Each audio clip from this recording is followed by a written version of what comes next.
Hello नमस्कार दोस्तों, मेरा नाम है अतुल और आपका हमारे यूट्यूब चैनल पर बहुत बहुत स्वागत है। दोस्तों, जैसा कि मैंने आप लोगों से प्रॉमिस किया था कि मैं एनसीईआरटी सीरीज ज़रूर लाऊंगा। आज से हम लोग दोस्तों एनसीईआरटी सीरीज को स्टार्ट कर रहे हैं, जिसमें कि हम लोग कक्षा 6 से लेकर के कक्षा 12 तक यानी कक्षा 12 तक एनसीईआरटी से जितने भी क्वेश्चन बनते हैं उसको हम लोग स्टडी करेंगे। ये हमारा आज का एनसीईआरटी का पहला सीरीज है, पहला एपिसोड है।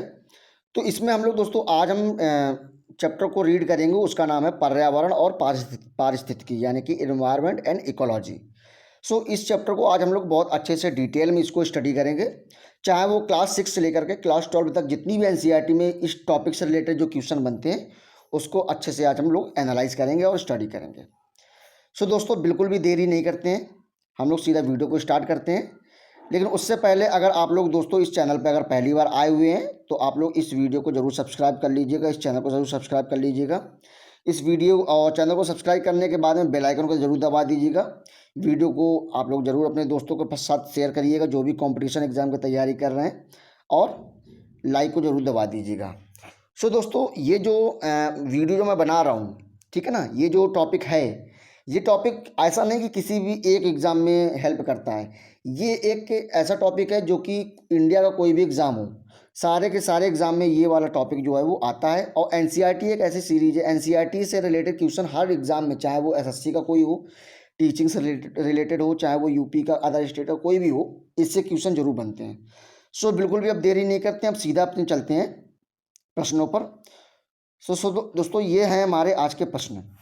आज के प्रश्न का अगर पहला प्रश्न की अगर हम दोस्तों बात करें तो हम जानते हैं कि पारिस्थितिकी यानी कि इकोलॉजी, इकोलॉजी किसके मध्य पारिस्थितिक संबंधों का अध्ययन है। यानी कि इसमें पूछा गया है कि जो पारिस्थितिकी है यानी कि इकोलॉजी है वो किसके मध्य पारस्परिक संबंधों का अध्ययन है। तो वो उसका सही आंसर दोस्तों हो जाएगा हमारा जीव समुदाय और वातावरण। जो इकोलॉजी है वो जीव समुदाय और वातावरण के मध्य संबंधों का एक अध्ययन करता है हमारा कौन, इकोलॉजी। और जीव समुदाय और वातावरण ये क्या है, एक दूसरे से संबंधित है, ठीक है ना दोस्तों। अगर वही नेक्स्ट क्वेश्चन की हम दोस्तों अगर बात करें हम, तो नेक्स्ट क्वेश्चन हमारा क्या कहता है कि पर्यावरण के 3 प्रमुख घटक कौन कौन से हैं। यानी कि यहाँ पे पर्यावरण जो है उसके 3 प्रमुख घटक हैं, वो कौन कौन से घटक हैं। पहला घटक दोस्तों उसका नाम है हमारा जैविक संगठक, ठीक है ना। जैविक संगठक एक हो गया हमारा, एक हो गया हमारा अजैविक संगठक, और एक हमारा हो गया भौतिक संगठक। साथ ही साथ में एक हो गया हमारा ऊर्जा संगठन, ठीक है ना। तो ऊर्जा संगठक, जैविक संगठक, अजैविक संगठक और भौतिक संगठक, ये हमारे पर्यावरण के प्रमुख जो 3 घटक हैं वो हमारे हैं। लेकिन ऊर्जा संगठक और भौतिक संगठन एक ही में रिलेटेड होते हैं, ठीक है ना। तो इसको आप लोग जरूर याद रखिएगा। बात करते हैं दोस्तों अगर अगले प्रश्न की, तो अगला प्रश्न हमारा क्या कहता है कि सर्वप्रथम गहन पारिस्थितिकी यानी कि सर्वप्रथम गहन पारिस्थितिकी यानी कि डीप इकोलॉजी, डीप इकोलॉजी शब्द का प्रयोग किसने प्रयोग किया है। तो डीप इकोलॉजी शब्द का प्रयोग किसने किया है, तो वो किया है अर्नीनेस ने। किसने किया है दोस्तों, वो अर्नीनेस ने। अर्नीनेस नाम के एक जो वैज्ञानिक है, उन्होंने डीप इकोलॉजी यानी कि गहन पारिस्थितिकी तंत्र का शब्द का प्रयोग किया है। अगर हम ये सीधा सीधा यही बोलें कि पारिस्थितिकी शब्द का प्रयोग किसने किया है, तो वो किया है अर्नीनेस ने, ठीक है ना। आप लोग ये समझ गए होंगे। बात करते हैं दोस्तों अगर अगले प्रश्न की, तो अगला प्रश्न दोस्तों हमारा क्या कहता है, अगला प्रश्न कहता है घास स्थल, वन तथा मरुस्थल किस पारिस्थितिकी तंत्र के उदाहरण हैं। तो ऑब्वियसली सी बात है, घास, वन और मरुस्थल जो होते हैं वो कहाँ पर होते हैं, तो वो हमारा होता है स्थल में। तो ये हमारा स्थलीय पारिस्थितिकी तंत्र से रिलेटेड है, इसको आप लोग याद रखिएगा। नेक्स्ट क्वेश्चन की दोस्तों अगर हम बात करें, तो नेक्स्ट क्वेश्चन हमारा कहता है 10% का नियम किससे संबंधित है। 10% यानी कि ये शब्द बहुत इंपॉर्टेंट है, 10%, ठीक है ना। तो 10% का जो नियम है वो किससे संबंधित है, तो 10% का नियम दोस्तों वो संबंधित है हमारे किससे, ऊर्जा के खाद्य, किससे संबंधित है वो, ऊर्जा के खाद्य के रूप में एक स्तर से दूसरे पोषी स्तर तक पहुंचने से। यानी कि ऊर्जा का जो स्तर है वो एक जगह से दूसरे जगह तक जाना है, कितने परसेंट जाना, 10%। तो वो हमारा क्या कहलाता है, वो 10% का नियम कहलाता है। बात करते हैं 10% का जो नियम है वो दिया किसने है। 10% जो नियम का जो सिद्धांत है वो किसने दिया है, तो वो है लिंडमैन, रेमंड लिंडमैन ने, लिंडेमैन इसको हम बोल सकते हैं, इन्होंने इस 10% का नियम को उसको दिया है। बात करते हैं 10% का नियम कैसे, जैसे मान लो हम आपको बताते हैं, जैसे एक ये घास है, मान लो यहाँ पर, एक सेकंड, यहाँ पे मान लो एक ये घास उगी हुई है, ठीक है ना। इसके बाद में कोई दूसरा प्राणी है, उसके बाद में कोई दूसरा प्राणी है, उसके बाद में कोई दूसरा प्राणी है। अगर सबसे पहले ये अगर इसका ग्रहण मतलब ये अगर इसका ग्रहण करेगा, ठीक है ना, ये वाला अगर इसका ग्रहण करेगा तो ये कितने परसेंट ऊर्जा इससे लेगा? 10%। अब 100 अगर इसका 100 है तो इसका कितना हो जाएगा? 10%, 10 हो जाएगा। अगर इससे ये 10% लेगा तो इसका कितना हो जाएगा? वो 1 हो जाएगा। तो इसी प्रकार से ऊर्जा जो 10% हर स्तर, हर पीढ़ी, आने वाली जो अगली पीढ़ी होती है वो 10% वो उसका जो पोषण जो है 10% वो ग्रहण करता है ऊर्जा को 10% ग्रहण करता है। तो एक समय आता है कि वो ऊर्जा बिल्कुल ही समाप्त हो जाती है। तो ये चीज़ होता है, वो एक स्तर से दूसरे स्तर में जाने के लिए 10% ऊर्जा का इस्तेमाल करता है। सिंपल सी बात है। आगे अगर देखिए वो फिगर भी है, उससे मैं समझाऊंगा आपको, ठीक है। सो अगर दोस्तों अगले हम बात करें, इसमें यहाँ क्या है, इसमें बोला गया है कि हर अगले स्तर पर, इसमें बोला गया है कि हर अगले स्तर पर ऊर्जा का क्षय होता है। हमने बताया था आपको, अगले स्तर पर ऊर्जा का 10% ही पहुंच पाता है, शेष जो ऊष्मा के रूप में उपयोग हो जाता है। ये जो बाकी जो जैसे 10 अगले मतलब 100% है, अगला 10% गया अगर, तो बचा बेकार कितनी ऊर्जा होगी? वो ऊष्मा कितनी होगी? 90% वो बेकार होगी। वो किस में जाता है? वो ऊष्मा के रूप में वो उसको प्रयोग में लाया जाता है। अगर दोस्तों अगर इसी के पिरामिड की हम दोस्तों बात करें तो पिरामिड को आप लोग समझिएगा बहुत ध्यान से। देखिए इसको पिरामिड ऑफ एनर्जी इसमें है, इसको हम लोग समझते हैं। देखिए इसमें जो घास होती है, ये पहला नंबर, इसमें जो घास होती है वो कितने, ये 10,000 किलो कैलोरी इसमें ऊर्जा होती है। कितनी होती है? 10,000 किलो कैलोरी। अब घास को कौन खाता है? तो वो ये खाते हैं टिड्डा। घास को कौन खाता है? तो टिड्डा खाते हैं।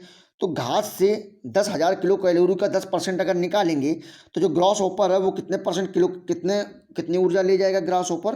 तो 10,000 किलो कैलोरी का 10% निकालें तो 1,000 किलो कैलोरी होता है। तो 1,000 किलो कैलोरी हमारा कौन ले जाएगा? वो ले जाएगा टिड्डा। अब टिड्डा को कौन खाता है? तो वो खाता है मेंढक। कीड़े मकोड़े मेंढक ही तो खाते हैं, तो टिड्डा को खा जाएगा मेंढक। अब मेंढक देखो, टिड्डा की किलो कैलोरी कितनी थी? 1,000। तो 1,000 किलो कैलोरी के 10% निकालेंगे तो हो जाएगा वो 100 किलो कैलोरी। तो मेंढक को कितने ऊर्जा प्राप्त होगी? तो वो होगी 100 किलो कैलोरी ऊर्जा प्राप्त होगी। अब मेंढक को कौन खाएगा? तो वो खाएगा सांप। तो सांप जब मेंढक को खाएगा तो वो कितने किलो कैलोरी ऊर्जा ले जाएगा? तो 100 का 10% निकालो तो 10 किलो कैलोरी ऊर्जा सांप को मिलेगी। अब सांप को कौन खाता है? तो वो है बाज, है ना। तो बाज जो है तो होता है वो कितना, 10% का, 10 किलो कैलोरी का अगर 10% निकालें तो कितना हो जाएगा? 1 किलो कैलोरी। तो ये दिन प्रतिदिन देखिए सबसे जो पहला स्तर था हमारा घास जो था, उसमें 10,000 किलो कैलोरी ऊर्जा थी, लेकिन ऊपर आते आते तक वो 1 किलो कैलोरी ऊर्जा बची। तो बाकी ऊर्जा को क्षय हुआ जो, वो किस फॉर्म में चली गई? वो ऊष्मा के फॉर्म में वो चली गई, ठीक है ना। तो ये आप लोग, आशा करता हूँ कि आप लोगों को ये समझ में आई होगी। इसीलिए इसको हम लोग 10% का नियम इसको हम लोग बोलते हैं। अब दोस्तों अगर हम बात करें अगले प्रश्न की हमारे, तो अगला प्रश्न हमारा दोस्तों क्या कहता है कि धारणीय या स्थानीय विकास, धारणीय या स्थानीय विकास यानी कि सस्टेनेबल डेवलपमेंट की अवधारणा सर्वप्रथम किसने प्रस्तुत की है?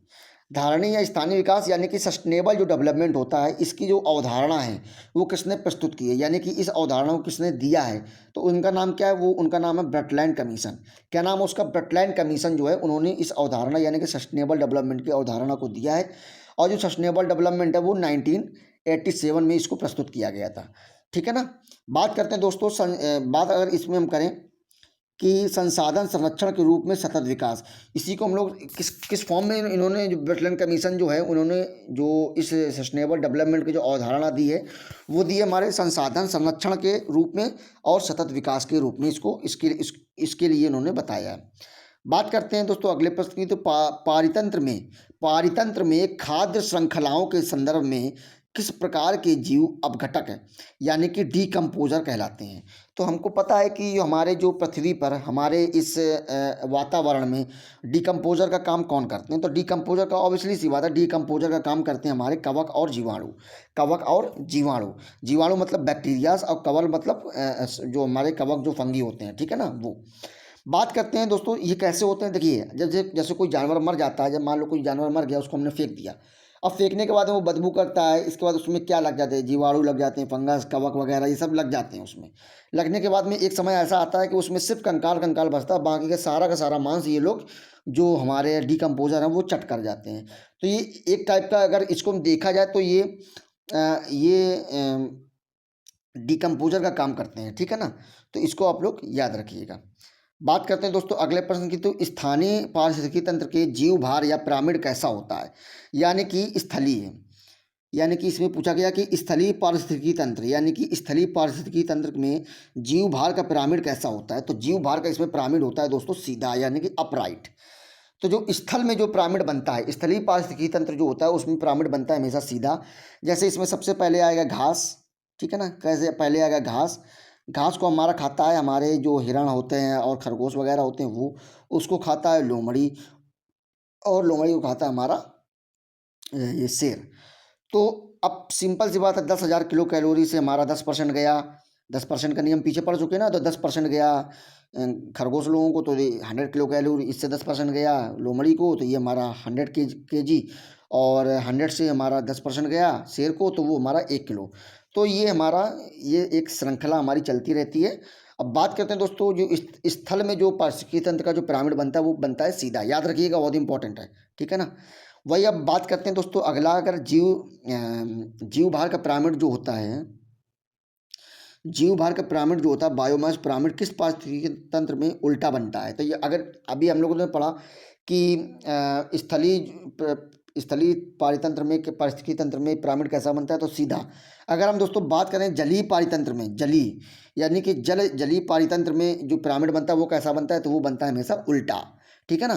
तो जलीय में हमेशा पिरामिड जो बनता है वो उल्टा बनता है, इसको आप लोग याद रखिएगा। ये फिगर है, इसके थ्रू आपको समझना है आपको, ठीक है ना। बात करते हैं दोस्तों अगले प्रश्न की। तो अगला प्रश्न हमारा क्या कहता है, अगला प्रश्न हमारा दोस्तों कहता है कि पारिस्थितिक तंत्र के पारिस्थितिक तंत्र में तत्वों के चक्रण को क्या कहते हैं। तो हमने ये कई बार क्वेश्चन आप लोगों को मैंने पढ़ाया हुआ है। तो इसको बोलते हैं जैव भू रासायनिक चक्र, इसको बोलते हैं, यानी कि बायो जियो केमिकल साइकिल इसको हम लोग बोलते हैं। अगले प्रश्न की दोस्तों अगर हम बात करें तो अगला प्रश्न हमारा क्या कहता है, अगला प्रश्न कहता है कि समुद्री वातावरण में कौन से जो जीव जो होते हैं वो मुख्य उत्पादक होते हैं समुद्री जीव में। तो समुद्री वातावरण में कौन से जीव जो होते हैं मुख्य उत्पादक होते हैं, तो उनको हम बोलते हैं फाइकोप्लैंटकन्स। क्या बोलते हैं उनको, फाइकोप्लैंटकन्स बोलते हैं उनको, हम याद रखिएगा आप लोग। अगर अगले यहीं पे अगले दोस्तों अगले प्रश्न की अगर हम बात करें तो पारितंत्र का गतिक हृदय किसे बोला जाता है, यानी कि पारितंत्र जो होता है उसका गतिक हृदय किसको बोला जाता है। तो वो बोला जाता है हमारा ऊर्जा प्रवाह व खनिज चक्र को। किसको बोला जाता है हृदय, गतिक हृदय किसको बोला जाता है पारतंत्र में, तो बोला जाता है ऊर्जा का प्रवाह जो होता है और जो उसका खनिज चक्र जो होता है उसको हम लोग बोलते हैं। वहीं अगर नेक्स्ट क्वेश्चन की दोस्तों अगर हम बात करें तो नेक्स्ट क्वेश्चन हमारा आ गया ये। नेक्स्ट क्वेश्चन में दोस्तों हमारा कहता है कि सर्वाधिक स्थलीय पारिस्थितिकी तंत्र कौन सा है, यानी कि सर्वाधिक स्थायी, स्थलीय नहीं है यहाँ पर, सॉरी, सर्वाधिक स्थायी पारिस्थितिकी तंत्र कौन सा है। ये देखिए जो हमारा जो स्थल मंडल होता है उसका हमारा स्थायी जो हमारे पास पारिस्थितिक तंत्र वो नहीं है। तो सर्वाधिक स्थायी जो पारिस्थितिक तंत्र है वो कहाँ का है, तो वो है हमारा महासागरों का, ठीक है ना। एक सेकंड। तो जो महासागरों का जो स्थायी महासागरों का जो पारिस्थितिकी तंत्र होता है वो सबसे स्थायी होता है, इसको भी आप लोग याद रखिएगा, ठीक है ना, इसको आप लोग याद रखिएगा। बात करते हैं नेक्स्ट क्वेश्चन की। तो जैवमंडल आरक्षित क्षेत्र में नंदा देवी कहाँ पर स्थित है, सबको पता है नंदा देवी कहाँ पर स्थित है, वो हमारा यूके यानी कि उत्तराखंड में स्थित है। यहीं पे दोस्तों अगर बात करते हैं तो भारत के प्रथम जैवमंडल आरक्षित क्षेत्र, भारत का जो प्रथम जैवमंडल आरक्षित क्षेत्र है वो है नीलगिरी को किस वर्ष यूनेस्को द्वारा जैव मंडल आरक्षित क्षेत्र में घोषित किया गया था। तो सबसे पहला प्रश्न तो हमारा ये बनता है कि भारत का प्रथम जैव मंडल आरक्षित क्षेत्र कौन सा है, तो वो है हमारा नीलगिरी, ठीक है ना। तो जो नीलगिरी को जो है वो उसको जैव मंडल आरक्षित क्षेत्र जो है वो यूनेस्को में कब शामिल किया गया है, तो वो किया गया है सन 2000 में। सन 2000 में नीलगिरी को यूनेस्को में शामिल कर लिया गया था। वहीं दोस्तों अगर अगले प्रश्न की हम बात करते हैं तो अगला हमारा प्रश्न क्या कहता है कि वर्तमान में यूनेस्को के नेटवर्क में कितने जैवमंडल आरक्षित क्षेत्र शामिल हैं। ये किसके बोले गए, भारत के। तो भारत के वर्तमान में भारत के जो साइडें हैं वो कितनी साइडें जो यूनेस्को के नेटवर्क में शामिल हैं। तो वर्तमान में यूनेस्को के नेटवर्क में कितने जैवमंडल आरक्षित क्षेत्र शामिल हैं, तो वो है हमारे 12, यानी कि 12 जो हमारे जैवमंडल आरक्षित क्षेत्र जो भारत के शामिल है किसमें, यूनेस्को विश्व धरोहर में, ठीक है ना। तो इसको भी आप लोग याद रखिएगा। बात करते हैं दोस्तों नेक्स्ट प्रश्न की। तो हमने आपको पीछे पढ़ाया था कि 10% का नियम जो किसने दिया है, 10% का नियम हमारे लिंडेमैन, रेमंड लिंडेमैन ने दिया है 10% का नियम, इसको भी आप लोग याद रखिए। तो 10% का नियम किसने दिया है, लिंडेमैन ने दिया है। बात करते हैं नेक्स्ट प्रश्न की। तो नेक्स्ट प्रश्न दोस्तों हमारा कहता है, बहुत ही इंपॉर्टेंट प्रश्न है, और ये जो अभी बीपीएससी का जो टीचिंग वाला एग्जाम हुआ था इसमें ये प्रश्न पूछा गया था कि पर्यावरणीय नियतिवाद या निश्चयवाद के जनक कौन है। तो नियतिवाद व निश्चयवाद के, पर्यावरणीय नियतिवाद व निश्चयवाद के जनक कौन है, तो वो है कार्ल रिटर। कौन है वो, कार्ल रिटर। ये हमारे पर्यावरण के नियतिवाद और निश्चयवाद के जनक कहे जाते हैं। बात करते हैं नेक्स्ट क्वेश्चन की। तो पारिस्थितिकी पिरामिड यानी कि पारिस्थितिकी पिरामिड यानी कि पारिस्थितिकी पिरामिड की संकल्पना किसने दी है। तो पारिस्थितिक पिरामिड की जो संकल्पना दी है वो हमारे दी है चार्ल्स एल्टन ने। किसने दी है, चार्ल्स एल्टन ने दी है। और वो कहाँ के निवासी थे, यूके। यूके उत्तराखंड नहीं है, ये यूके यूनाइटेड किंगडम वाला है, ठीक है ना। तो चार्ल्स एल्टन ने यूके में जो रहते हैं उन्होंने इसकी पारिस्थितिकी पिरामिड की संकल्पना उन्होंने दी है। तो इसको भी आप लोग याद रखिएगा। दोस्तों मैं आपको बता दूं कि ये जितने भी प्रश्न हैं ये एनसीईआरटी के से रिलेटेड प्रश्न है, और ये हर एग्ज़ाम में ये पूछे जाते हैं, ठीक है ना। तो आप लोग इसको आगे रेगुलर रखिएगा, और चैनल को आप लोग जरूर सब्सक्राइब कर दीजिएगा, लाइक जरूर कर दीजिएगा आप लोग, ठीक है ना दोस्तों। बात करते हैं दोस्तों नेक्स्ट प्रश्न की। तो अगला प्रश्न दोस्तों हमारा क्या कहता है, अगला प्रश्न कहता है कि पेड़ पौधे किस रूप में मृदा से नाइट्रोजन ग्रहण करते हैं। तो जो पेड़ पौधे होते हैं हमारे इन्वायरमेंट से नाइट्रोजन जो ग्रहण करते हैं वो किस फॉर्म में करते हैं, तो किस रूप में करते हैं, तो वो हमारे करते हैं नाइट्रोजन आयन के रूप में। किस रूप में करते हैं, तो वो नाइट्रेट आयन के रूप में करते हैं, नाइट्रोजन आयन के रूप में नहीं, नाइट्रेट आयन के रूप में, ठीक है ना। तो इसको आप लोग याद रखिएगा। नेक्स्ट क्वेश्चन की बात करें तो नेक्स्ट प्रश्न हमारा कहता है कि विश्व का प्रथम रामसर स्थल किसे घोषित किया गया है। तो विश्व का जो प्रथम रामसर स्थल है, यानी कि दुनिया का जो प्रथम रामसर स्थल है वो किसको घोषित किया गया है, वो घोषित किया गया है कोबोर्ग प्रायद्वीप। कोबोर्ग प्रायद्वीप वो कहाँ पर है, वो है हमारा ऑस्ट्रेलिया में। तो मैं आपको बता दूं जो कोबोर्ग प्रायद्वीप है वो कहाँ पे है, तो वो है ऑस्ट्रेलिया में कोबोर्ग प्रायद्वीप है। और ये विश्व का, देखिए भारत का नहीं पूछा गया है, भारत का तो हमारा नीलगिरी है। भारत का हमारा कौन सा है, तो भारत का हमारा ऊपर हम पढ़ चुके हैं नीलगिरी। अगर बात करते हैं तो विश्व का प्रथम रामसर स्थल कौन है, विश्व का, तो विश्व का जो प्रथम रामसर स्थल है वो हमारा कौन सा है, तो वो है हमारा कोबोर्ग प्रायद्वीप। कौन सा दोस्तों है, वो हमारा कोबोर्ग प्रायद्वीप जो है वो विश्व का प्रथम हमारा रामसर स्थल है, जो कि ऑस्ट्रेलिया में है। और इसे कब घोषित किया गया रामसर स्थल, तो वो है 1974 में इसको घोषित किया गया है। तो इसको भी आप लोग याद रखिएगा। अगर यहीं पे दोस्तों और आगे अगर एक दो प्रश्न अगर अपने मन से मैं लेता हूँ, तो भारत में भारत का जो पहला रामसर स्थल है वो विश्व का प्रथम भारत का पहला रामसर स्थल कौन है, तो वो देखिए वो विश्व धरोहर था, जो मैंने आपको बताया नीलगिरी, तो विश्व धरोहर था वो, नीलगिरी जो था वो विश्व धरोहर था। लेकिन रामसर स्थल की हम दोस्तों बात करते हैं तो भारत का प्रथम जो रामसर स्थल होता है वो हमारा है कौन, चिल्का झील। कौन सी है, तो विश्व का प्रथम रामसर स्थल तो हमारा कोबोर्ग प्रायद्वीप हो गया जो कि ऑस्ट्रेलिया में है।